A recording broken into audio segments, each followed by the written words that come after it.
Good morning sa mga followers sa Nitro Fish Garage. Nandito si Kuya Ron dito sa shop natin sa Cavite. So meron tayong dumating na project ngayon, itong Civic FE. I stayed down, never switched up. I just switched lanes and it's picked up. They were shooting all these shots at me, and I thank God that they missed us. I'm still the same, I ain't changed. Ain't nothing. Itong Honda Civic FE na to, alam nyo, yung may-ari nito all the way from Pangasinan pa. So ang plano ng may-ari pumunta rito sa Bacoor para magpagawa na exhaust. Especially, ang gagawin namin dito, full exhaust kasi magpapa-ECU tune siya. So, nag-try muna mag-hotel si Bossing ng isang araw kasi pagkatapos po rito, ECU tuning naman siya. True Speed Works Engineering, no? Doon niya dadalhin yung kotse pagkatapos namin gawin yung exhaust. So, pagka full exhaust with headers, paano yan? Para sa ganitong sasakyan, ito papapakita ko yung detalye. Okay, pagka full exhaust ng Civic FE, paano to? Una, meron tayong downpipe dito na nandun yung catalytic. So, connected yan sa engine, no? Pagbaba niyan, meron yung front pipe dito, natatawid dito sa may front axle. Tapos, bid pipes up to magdalawang muffler. Dalawang exhaust kasi to, mga Civic RS Turbo na FE. Ngayon, ang una nating gagawin is tanggalin yung stock downpipe niya. Ang gagamitin natin, CGR brand na downpipe. Branded po ang nilalagay namin sa mga gantong mga sasakyan kasi nga it's a Honda. So maganda po ang build quality ng CGR headers kaya yun po yung isa sa mga ino-offer natin pagka gantong klaseng kotse. Pangalawa, babaguhin na natin yung pipes nito. So, balikan ko nga lang pala dun sa header area o downpipe area, tatanggalin na natin yung cut niya.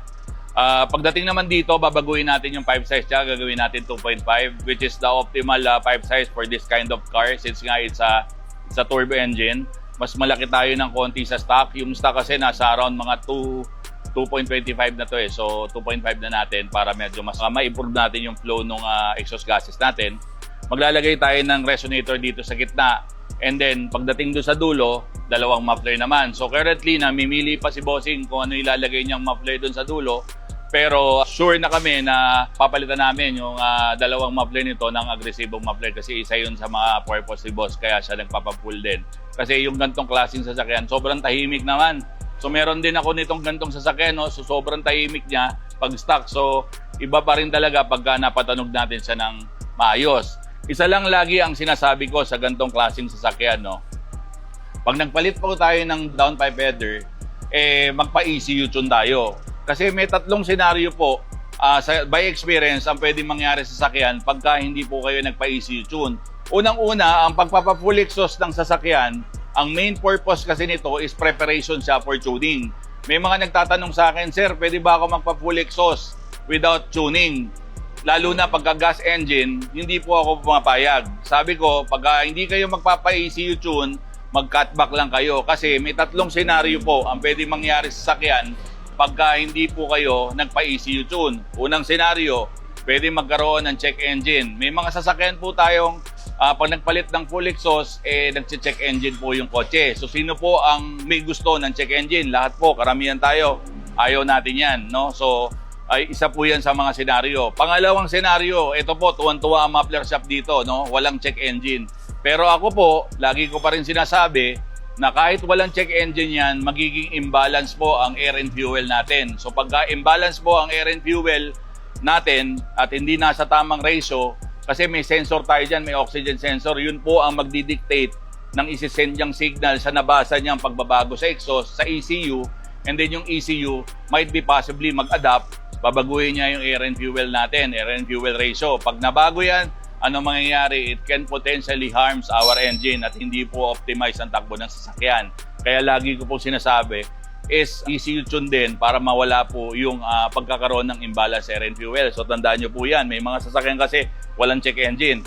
Ikatlong senaryo, nagli-lift mode ang kotse at saka nagsha-shutdown. So pagka nangyari po sa kotse yan, ang nangyari dyan, nag-send ng signal yung oxygen sensor sa ECU, and then yung ECU, sabi niya, kaysa lumala to, patayin ko yung system. So, nangyayari po yan sa mga modern cars. So, itong FE, either dalawang senaryo pwede mangyari dito. Either it be check engine lang, or pwede siyang magkaroon ng ikatlong senaryo, yung lift mode o shutdown. Kasi, matik ako na may Honda sensing to.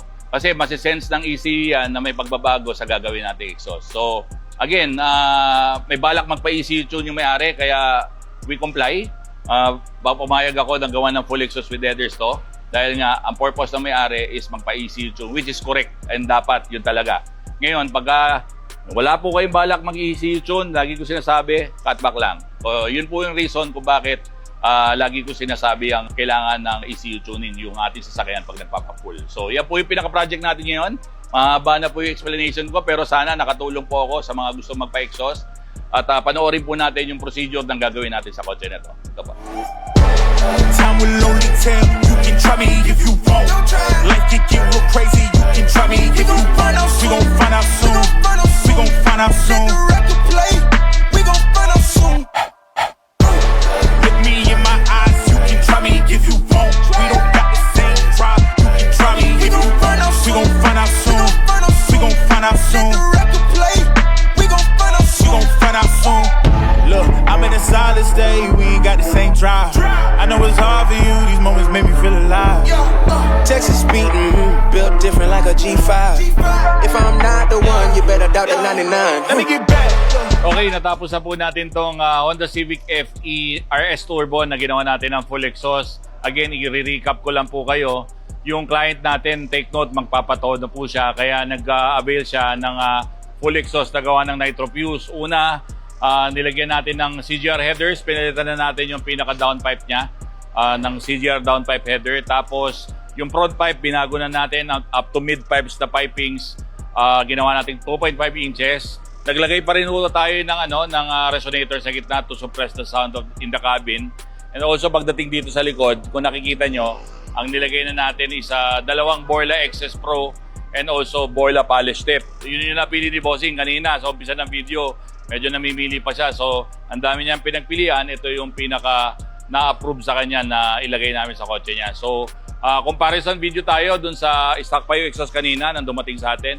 And also, ngayon, naka-full exhaust na using our products, Borla XS Pro tsaka si Borla exhaust tip. Panoorin po natin.